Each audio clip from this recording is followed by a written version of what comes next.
She was barefoot on the cold marble when they told her there was one last ritual. 7 people stood behind her in silence, watching, ready to swear in court if needed. In front of her, in the darkest corner of the room, a wooden figure waited under a sheet. She had been promised music, flowers, a yellow bridal veil, and scattered nuts in the street. Instead, she was here, in a locked house, shaking so hard her hands would not stay still. If she refused what was about to happen, her marriage contract could be torn up, her family disgraced, her own future destroyed. It was the year 89 CE, under Emperor Domitian. The girl was 18. Her name was Flavia Tertia, the daughter of a respectable Roman family. A few hours earlier, she had walked through the streets in a bright veil, while crowds threw nuts and sang filthy jokes at her. People called it a blessing. Her father called it honor. The legal documents he signed that day moved her from his power to her husband's, just as if she were land or a warehouse of grain. What no one had explained in detail was how that transfer would be proven when the doors closed. Tonight we are going inside that room. We are going to look at the god with the wooden body that every respectable writer tried not to name. We are going to see how Roman law turned a girl's first night into a public inspection, with a priest, a midwife, a doctor, and witnesses checking her body like property. Then we will follow the long effort to bury the evidence, when Christian leaders smashed the statues, censored the texts, and rewrote the story of Rome until almost no one remembered what had really happened. Stay with this video, because by the end, you will never look at the word civilization in the same way again. And before we start, tell me in the comments which city and which country you are watching from right now. The door shut behind her with a heavy sound that made the laughter in the street feel very far away. The air inside the house was warm, thick with lamp smoke and scented oil. Flavia's veil had been lifted. Her hair, pinned up in careful braids that morning, already felt loose from the heat and the strain. She saw them all at once: the elderly woman in formal dress, the man in priestly robes, 3 slave women holding basins and folded cloth, a man with a leather case at his feet, and in the corner, covered with a dark cloth, something wooden and tall that did not belong to ordinary furniture. The older woman stepped forward. She was the pronuba, the official married woman, chosen to oversee the last stage of the wedding. Her job was supposed to be honorable. In practice, she was there to manage the bride, her body, her fear, her obedience. She took Flavia by both hands. The grip was strong, not comforting, more like someone holding an animal that might try to bolt. "You are in your husband's house now," she said in a low, trained voice. "The public rites are finished. Here we complete what the gods and the law demand." Flavia's husband, Marcus Petronius Rufus, stood a few steps away, not touching her. 25 years older than she was, respected in the grain trade, he had spoken to her exactly 3 times before this day. Twice in the presence of both families, once during the contract negotiations. She had listened as men discussed her dowry, the property she brought, the alliances it secured. No one had asked if she liked him, if she was afraid of him, if she wished to proceed. In Roman thinking, that was not the point. Consent was a formality when the families had already agreed. To understand what was really happening in that lamplit atrium, you have to strip away the modern idea of marriage as romance. In Rome, a high-status wedding was above all a legal event. Jurists described it as a woman coming into the hand of a new man. Before, her father had full authority. After, the husband held that power, or at least shared it. Earlier in Roman history, This power had been almost absolute. A husband could, in theory, punish his wife as he did his slaves. By Flavia's time, the rules had softened in practice, but the structure remained. A woman did not stand in law as an independent person. She existed inside the power of a man. When land changed hands in Rome, the process was meticulous. Witnesses were summoned. The plot was walked. Boundaries were pointed out. The seller and buyer recited set phrases. Tablets recorded the transfer. Everyone involved left knowing exactly what had been exchanged. No one would trust a land sale that took place in secret, with no witnesses and no proof. The same logic was applied to marriage. But now the property at stake was not a field or a house. It was a woman's capacity to produce legitimate children. For a marriage to count in Roman law, it had to be consummated. That point mattered.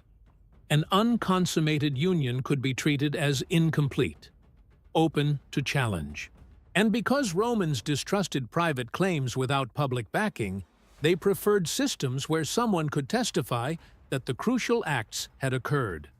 That is why witnesses hovered around wedding nights, why a pronuba watched the bed, why physicians and midwives examined brides. To Roman minds, this was not cruelty. It was legal security. They were making sure that status, inheritance, and family lines could stand up in court. Virginity, in this system, was a kind of guarantee label.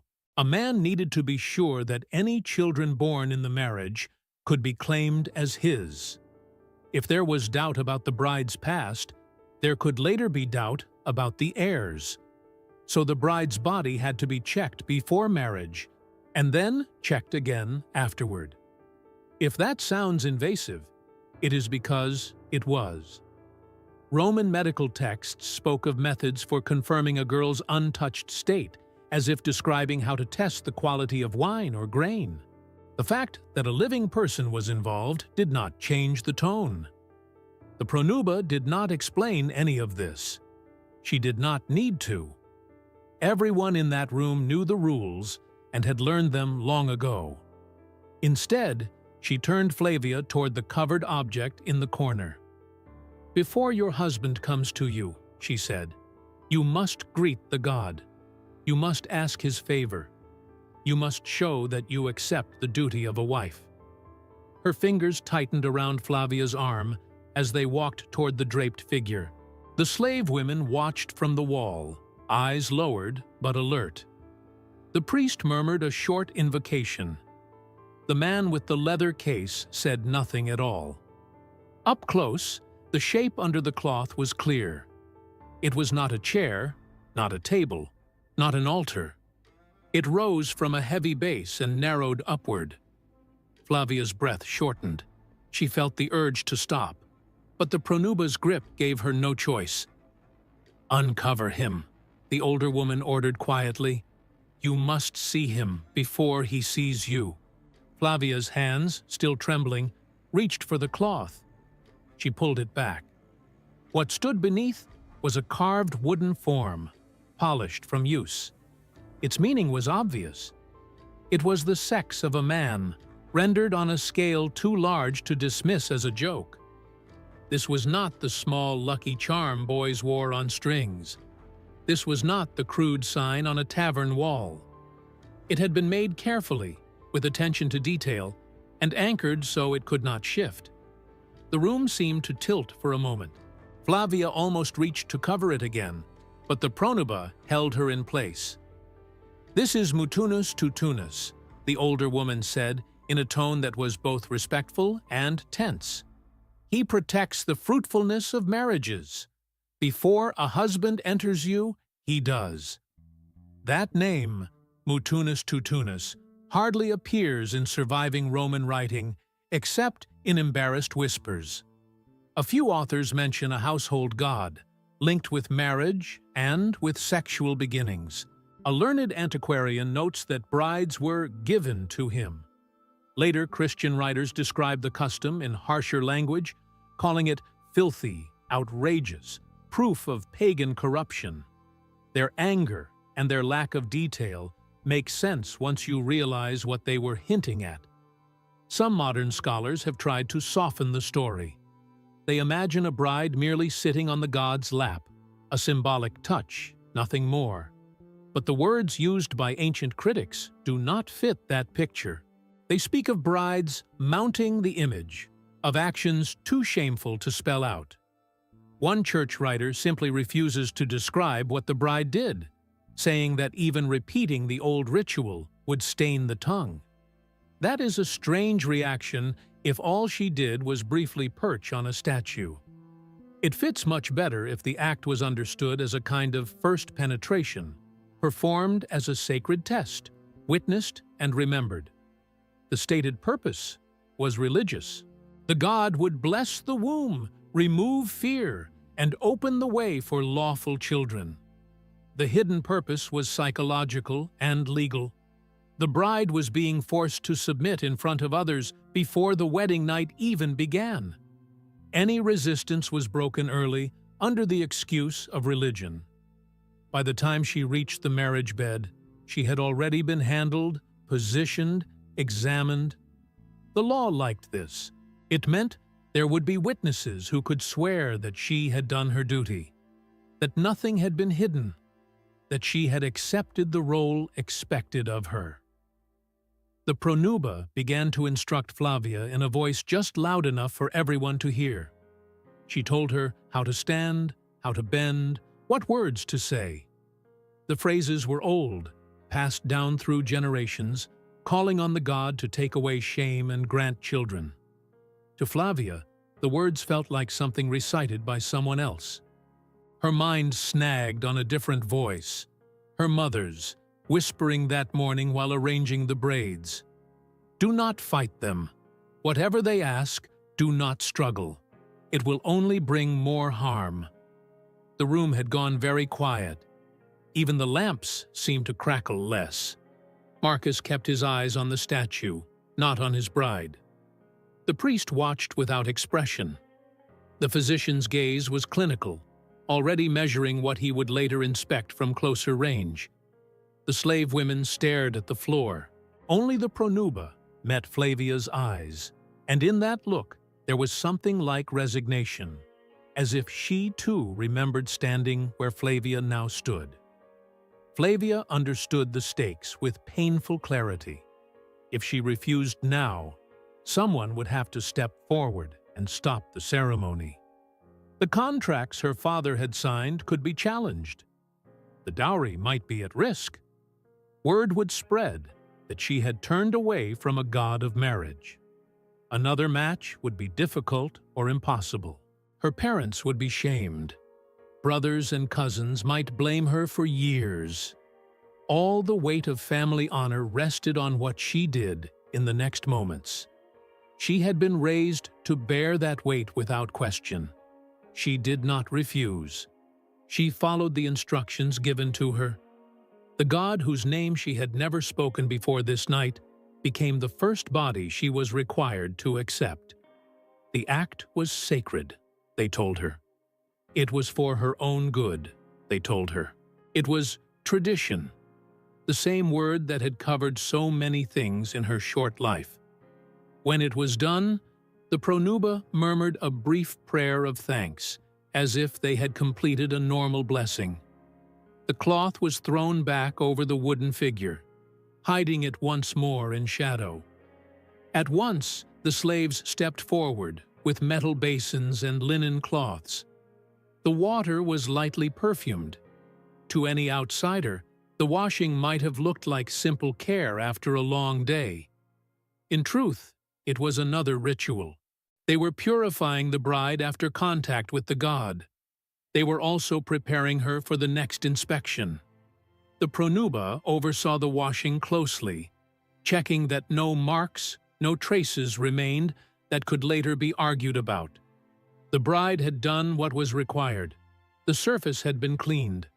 Now the law wanted proof. The man with the leather case moved for the first time. He was either a physician or an experienced midwife, disguised in male dress for the sake of respectability. The sources are unclear, but the role is. His job was to examine Flavia. In wealthy households, especially when the dowry was large, no one left virginity to trust. Before the wedding day, someone like him had already checked her body and recorded his findings. Now he would look again.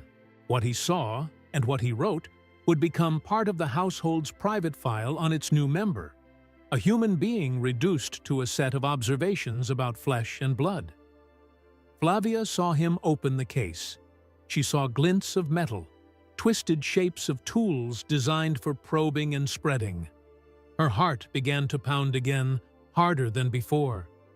The pronuba's hand returned to her arm. The priest murmured another short prayer. Marcus shifted his weight, uneasy but silent. The door to the bedchamber beyond stood open, the marriage bed already made, its covers folded back. She realized with a sudden cold certainty that what had just happened with the wooden god had only been the beginning. The real inspection was still ahead. The physician stepped closer. "We will make this quick," he said, not unkindly, but with the blank tone of someone who has done this many times and no longer wonders what it feels like. The witnesses leaned in, just enough to see that the examination had truly begun. Whatever was about to happen to Flavia's body would not be private. It would be observed, measured, and, if necessary, sworn to. Rome's law demanded nothing less. The examination did not begin with shouting or threats. It began with orders given in a calm voice. That was part of what made it so disturbing. The physician asked the slaves to hold the lamps higher. He told Flavia to stand, then to lie back on a low couch brought in from the side of the room. The pronuba helped her out of the last layers of ceremonial clothing, not roughly, but with a brisk efficiency that left no space for hesitation. Roman writers later described this kind of procedure in dry, exact terms. They talked about signs and symptoms, about the shape and tightness of tissue, about how much blood appeared afterward. They debated which methods were most reliable for confirming that a girl was untouched. None of those texts mention tears, shaking hands, or the way a person looks for a friendly face in the room and finds only people doing their jobs.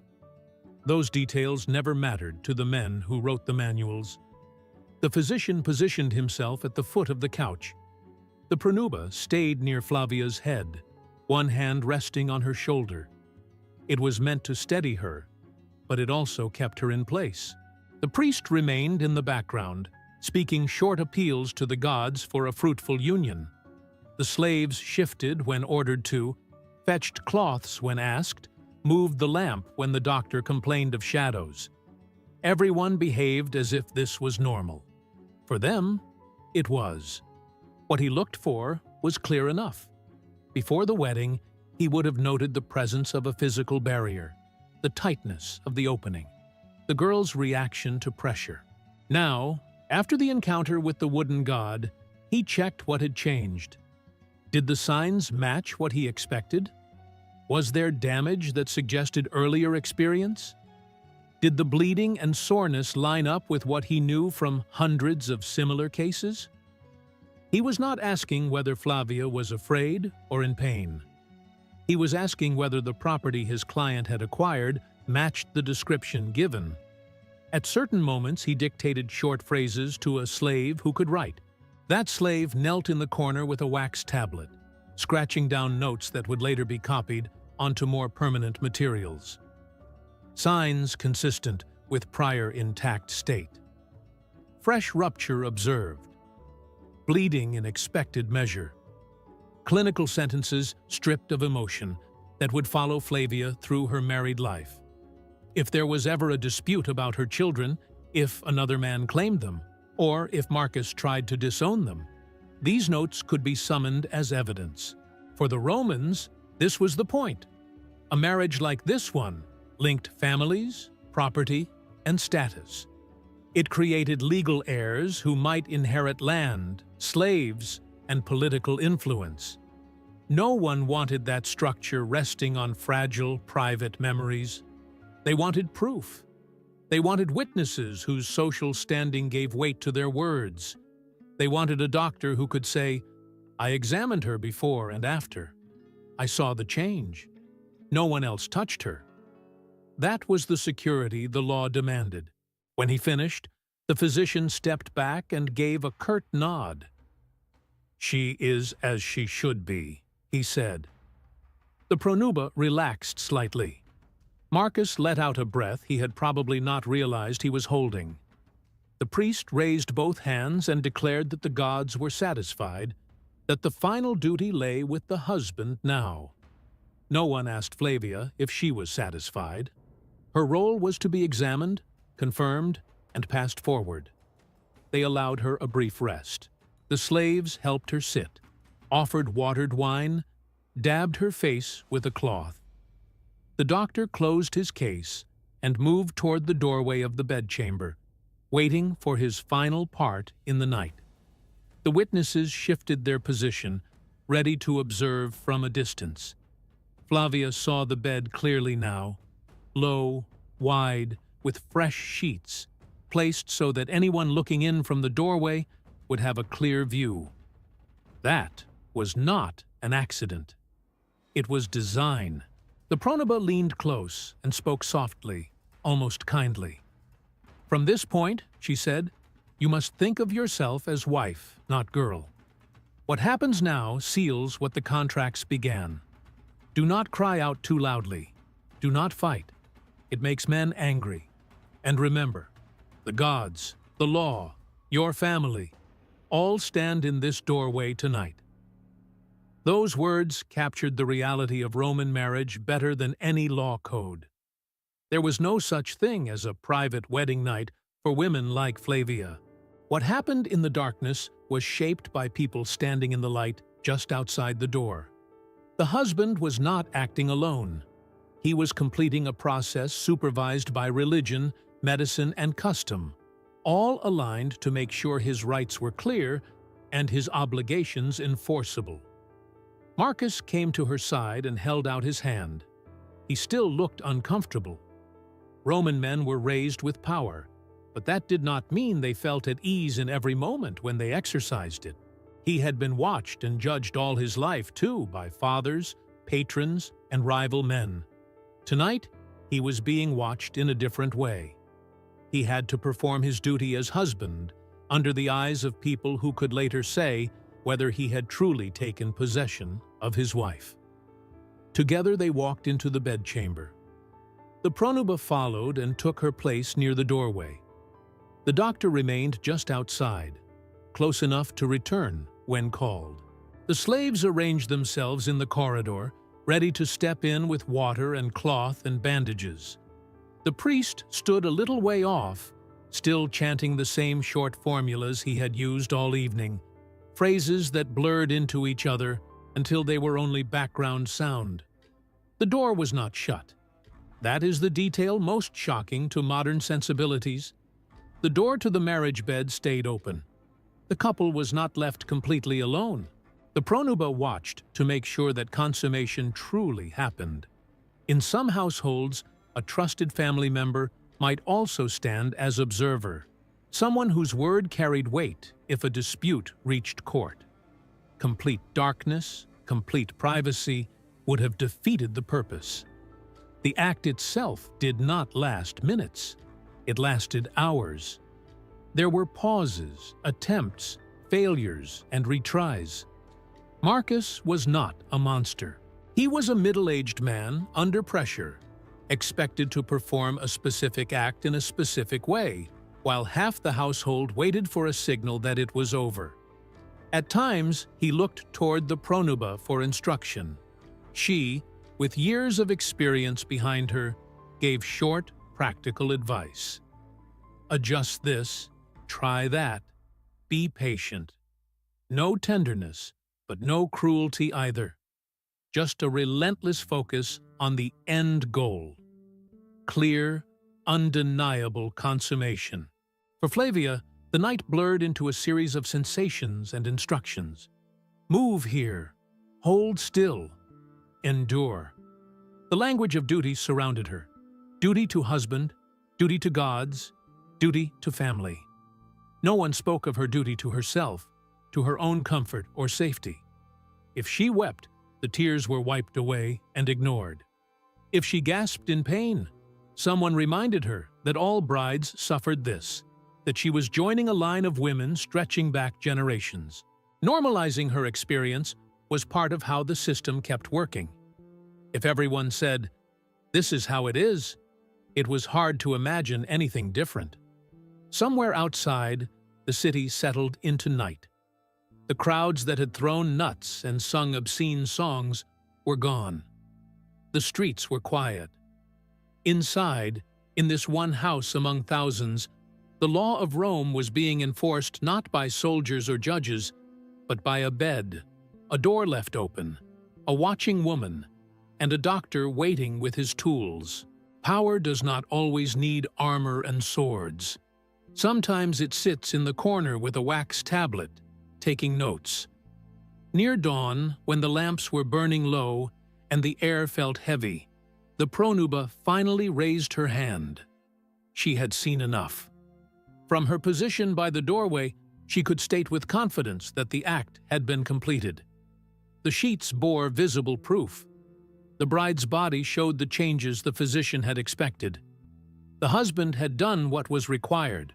She sent a slave to fetch the doctor. He entered without ceremony, as if checking on a patient after an operation. The examination was quick, more a confirmation than a full inspection. He glanced at the sheets, at Flavia's body, at the way she moved when asked to shift position. He nodded again. "The marriage is complete," he declared. "She is no longer as she was." Those simple words carried enormous weight. They meant that any child born from now on would be presumed legitimate. They meant that Flavia could not simply walk away and claim the marriage had never truly begun. They meant that Marcus could, if he wished, invoke the rights of a husband under Roman law, confident that witnesses would back him. The contracts signed in the bright light of day had now been backed by what happened in the dim light of dawn. The pronuba gave her formal testimony, speaking in a slow, practiced tone. She confirmed that the god had been honored, that the examinations had taken place, that she had watched the bed until consummation was beyond question. The physician added his own statement, with medical details no one would repeat outside a courtroom. The priest closed with a final blessing, asking the gods to grant many children and long life to the couple. Flavia said nothing.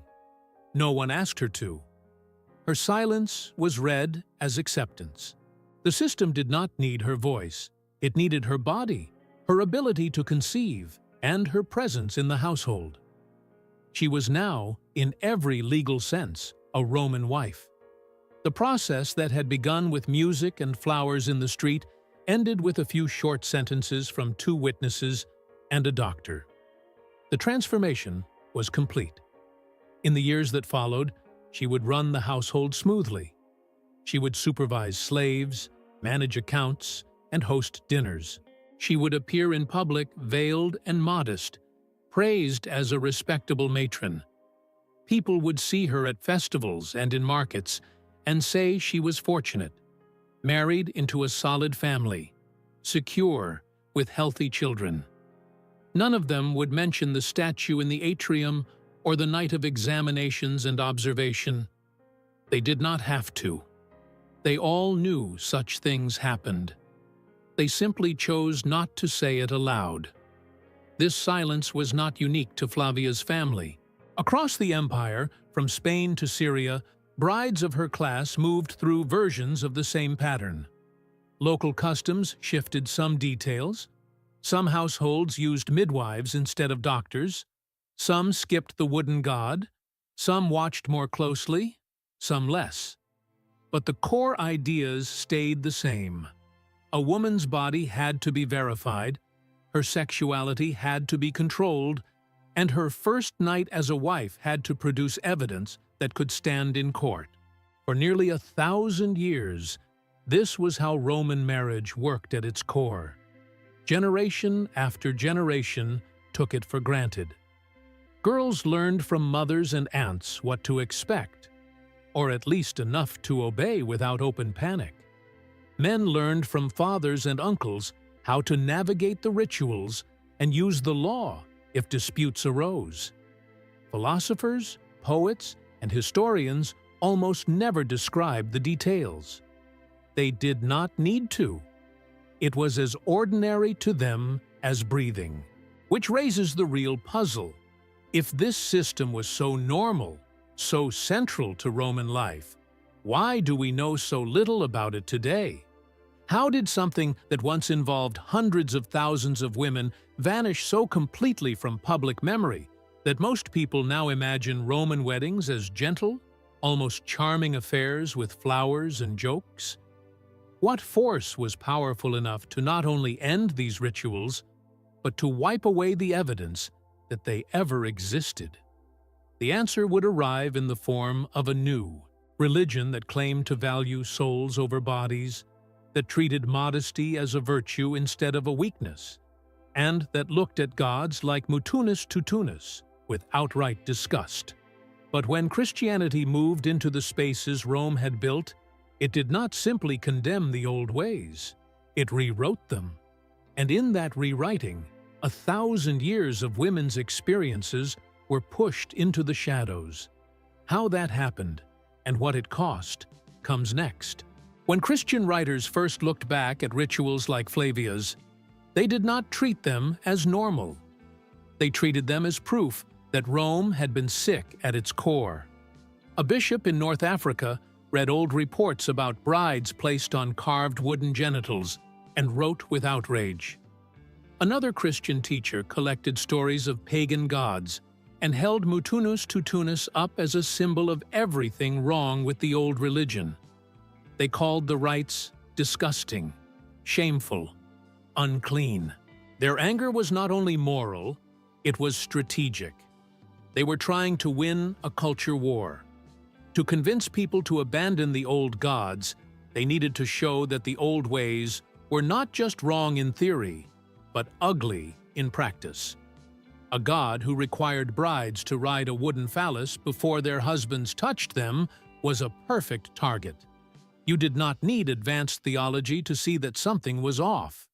At the same time, Christianity brought in new ideas about the body, the soul, and marriage. In theory, men and women now shared the same kind of soul. Both would stand before God in judgment. Marriage became more than a legal contract. It was described as a holy bond, an image of the relationship between Christ and the Church. Physical intimacy was still allowed, but its main purpose was often said to be children, not pleasure. In this new framework, what happened on Roman wedding nights looked like a direct attack on modesty. A bride displayed in front of witnesses, a statue used as a sexual tool, a doctor checking her body the way he checked livestock.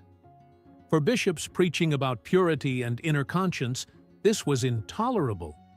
They condemned virginity tests that exposed girls, and they were harsh on rituals that put women's bodies on display. The whole Roman logic of public verification clashed with a Christian stress on privacy and shame. But change did not happen in a single day. Flavia died long before any emperor officially backed Christianity. For generations after her, Roman and Christian practices ran side by side. In some families, especially in cities, Christian teaching slowly softened wedding customs. Doors closed, witnesses stepped back, priests blessed couples without asking to see their bed. In the countryside, old habits survived longer. As late as the 4th and 5th centuries, some pagan families still honored gods of sex and fertility at weddings, while their Christian neighbors shook their heads. Where church leaders had influence, they moved against the most explicit rituals. Phallic statues were taken out of public shrines. Some were smashed. Others were buried or recarved into new shapes. Priests told converts to get rid of household gods connected to sexual rites. Libraries were cleaned up.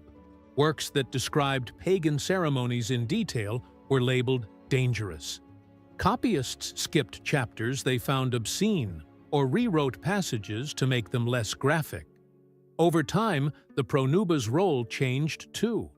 In the strictly Christian model, she no longer watched the bed or managed examinations. She became more like a formal sponsor, an older married woman who escorted the bride to the church door, maybe into the couple's room, and then left. The idea that she would stand in the doorway all night while the couple consummated the union became unthinkable. Church writers mocked that older practice and praised Christian modesty as a higher standard. Legal thinking shifted as well. Roman law had once demanded clear proof that a marriage was consummated. With Christian influence, the focus moved. Courts still cared about heirs, but they relied more on time, cohabitation, and public reputation rather than on a doctor's report about a girl's body. The old system of pre- and post-wedding checks faded in respectable circles, at least officially. Some forms of control stayed. In extreme cases, families still tried to test girls. But the open, ritualized, witnessed structure that framed Flavia's night lost its place. As the centuries turned, the memory of what had been normal in Flavia's time blurred. A girl marrying in a Christianized Rome might hear a faint story from a great-aunt about a statue once kept in a grandmother's house. She might be told that weddings used to involve shameful things that good people no longer did. By then, details had already faded. The emotional core remained, relief that she did not have to endure what the older women had faced. Then, even that faded. The Western Roman Empire fell. New kingdoms rose on its ruins. Latin survived in churches and in the writings of scholars, but many specific rituals were forgotten. Medieval writers looked back at Rome as a place of laws, roads, and strong rulers. They knew there had been idols and filthy festivals, but the exact shape of wedding nights like Flavia's had vanished from everyday memory. When Rome was rediscovered in the Renaissance, people admired its art and politics. They copied Roman temples and praised Roman thinkers. They talked about republican virtue, imperial power, and elegant Latin prose. Very few of them were interested in old notes about doctors checking brides or obscure gods with obscene statues. The parts of Rome that fit the new self-image of Europe were kept. The rest remained buried in damaged manuscripts no one read. That is why our picture of Rome feels so clean today. Schoolbooks talk about white togas, marble forums, and noble speeches in the Senate. Films show weddings with veils and flowers, but the doors close quietly, and no one stands outside taking notes. We inherited Rome's roads, its legal language, its ideas about citizenship. We did not inherit a clear memory of what those systems did to women's bodies on their most vulnerable nights. Yet the evidence is still there if you know where to look.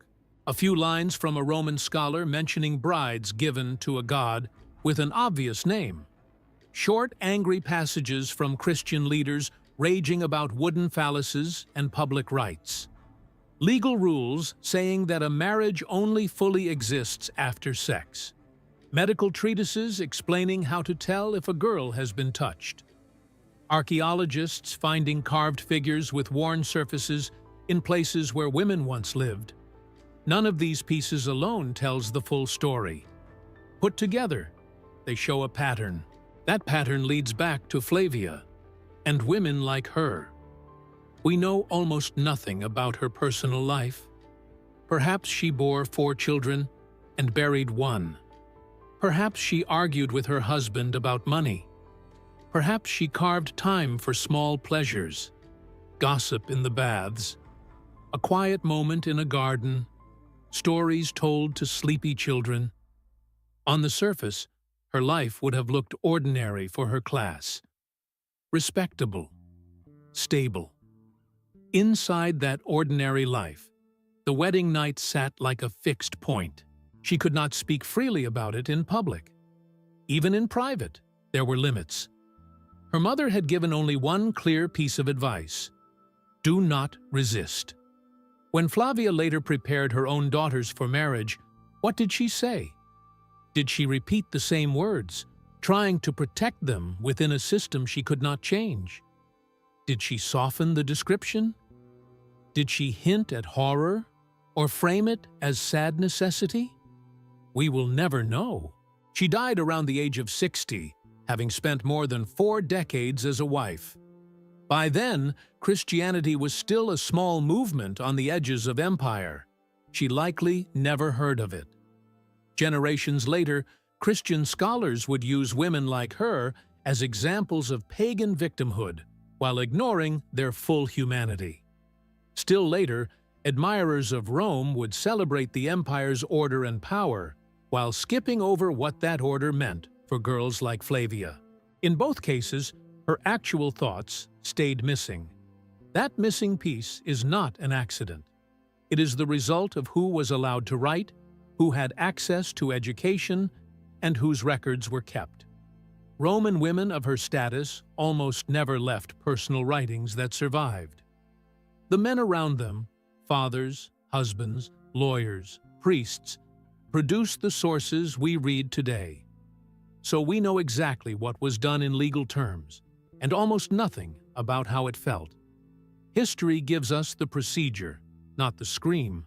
Yet, even this limited reconstruction matters. It forces us to face an uncomfortable truth.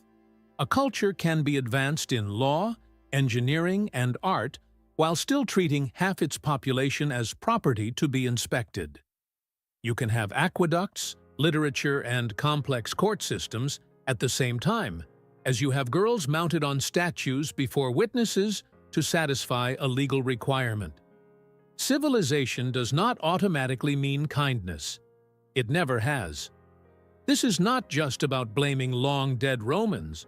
Versions of the same logic appear again and again across history. Virginity tests still show up in some societies today. Courts and families still use women's bodies as proof of honor, purity, or guilt. The tools and language change, but the core idea, that a woman's value can be measured and verified without her consent, stays stubbornly alive. Looking at Rome clearly helps us see those patterns in our own world. In the end, we circle back to that first image. A young woman, bare feet on cold stone, walking toward a covered shape while witnesses watch. She does not know that 1,500 years later, people will try to erase what happens next. She does not know that 2,000 years later, strangers will sit in front of glowing screens, hearing her story and feeling anger on her behalf. All she knows is that everyone she trusts has told her there is no other path. We cannot change what was done to her. We cannot give her a voice she never had. What we can do is refuse to let the system that used her body as evidence vanish into a comfortable myth. We can remember the god with the wooden form, the doctor with his notes, the pronoba at the doorway, and the long silence that followed. We can insist that when we talk about Rome as the root of our civilization, we include the women whose pain helped hold that world together. If you stayed with this story to the end, thank you. It means you were willing to look at a side of history most people prefer to skip. If you want more deep dives into the hidden, uncomfortable parts